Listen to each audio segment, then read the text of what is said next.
नूरुद्दीन ज़ंगी रहमतुल्लाह अलैह इशा की नमाज़ पढ़कर सोए कि अचानक उठ बैठे।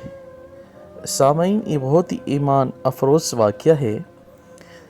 और नम आँखों से फरमाया, मेरे होते हुए मेरे आकाए दो आलम सल्लल्लाहु अलैहि वसल्लम को कौन सता रहा है। आप इस ख्वाब के बारे में सोच रहे थे जो मुसलसल 3 दिन से इन्हें आ रहा था, और आज फिर चंद लम्हों पहले इन्हें आया, जिसमें सरकारे दो आलम सल्लल्लाहु अलैहि वसल्लम ने 2 अफराद की तरफ इशारा करके फरमाया, ये मुझे सता रहे हैं। अब सुल्तान को करार कहाँ था। इन्होंने चंद साथी और सिपाही लेकर दमश्क से मदीना जाने का इरादा फरमाया।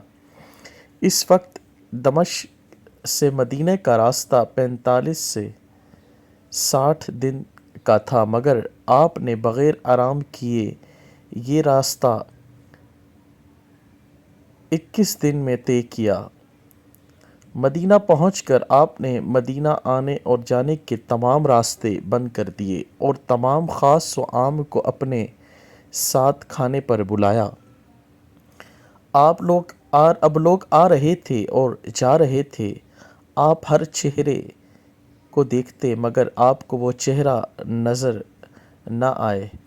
अब सुल्तान को फ़िक्र लाहिक हुई और आप ने मदीना के हाकिम से फरमाया, क्या कोई ऐसा है जो इस दावत में शरीक नहीं हुआ।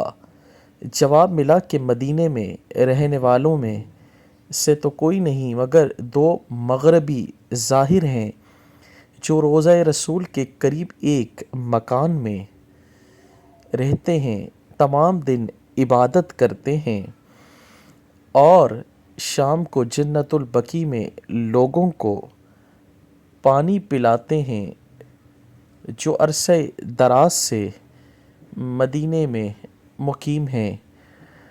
सुल्तान ने उनसे मिलने की ख्वाहिश ज़ाहिर की। दोनों ज़ाहिर बज़ाहिर बहुत इबादत गुजार लगते थे। उनके घर में था ही क्या, एक चटाई, 2-4 ज़रूरत की अशिया के यकदम सुल्तान को चटाई के नीचे का फ़र्श लरज़ता महसूस हुआ। आपने चटाई हटाकर देखा तो वहाँ एक सुरंग थी। आपने अपने सिपाही को सुरंग में उतरने का हुक्म दिया। वो सुरंग में दाखिल हुए और वापस आकर बताया कि ये सुरंग नबी पाक सल्लल्लाहु अलैहि वसल्लम की कब्र मुबारक की तरफ जाती है। सामईन, उस वक्त ये सुनकर सुल्तान के चेहरे पर ग़ैज़ व ग़ज़ब की कैफियत तारी हो गई। बहुत ही जलाल में आ गए। आपने दोनों ज़ाहिरीन से पूछा कि सच बताओ कि तुम कौन हो, कहाँ से आए हो, क्या मकसद है तुम्हारा। हीलो हिज्जत के बाद इन्होंने बताया कि वो यहूदी हैं और अपने कौम की तरफ से तुम्हारे पैगंबर के जिस्म अक़दस को सुम्मा माअज़ अल्लाह चोरी करने पर मामूर किए गए हैं। सुल्तान ने ये सुनकर रोने लगे। उसी वक्त उन दोनों की गर्दनें उड़ा दी और वासिले जहन्नम कर दिया। सुल्तान रोते जाते और फरमाते जाते कि मेरे नसीब के पूरी दुनिया में से इस खिदमत के लिए इस ग़ुलाम को चुना गया। सुबहान अल्लाह, माशाअल्लाह। इस नापाक साजिश के बाद ज़रूरी था कि ऐसी तमाम साजिशों से हमेशा के लिए ख़ात्मा किए जाए।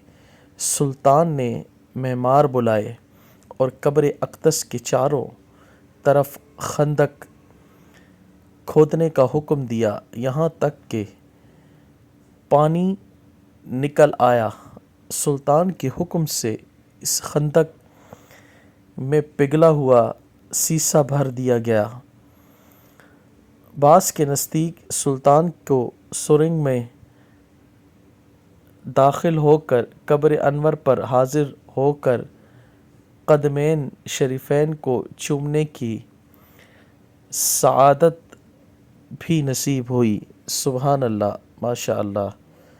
سامعین، یہ وہ سلطان ماشاء اللہ آپ سن سکتے ہیں کہ جنہیں خواب میں حضور اقدس صلی اللہ علیہ وسلم نے بشارت دی کہ سلطان اٹھو، ان دو یہودیوں کو واصل جہنم کر دو۔ سامعین، یہ عشق و محبت کے تقاضے تھے کہ خدمت کے لیے آپ کو چنا گیا اور آپ نے صحیح معنوں میں وہ حق ادا کیا جو ایک عاشق ادا کرتا ہے۔ اللہ پاک ہمیں بھی ایسی حضور سے محبت عطا فرمائے، آمین ثم آمین۔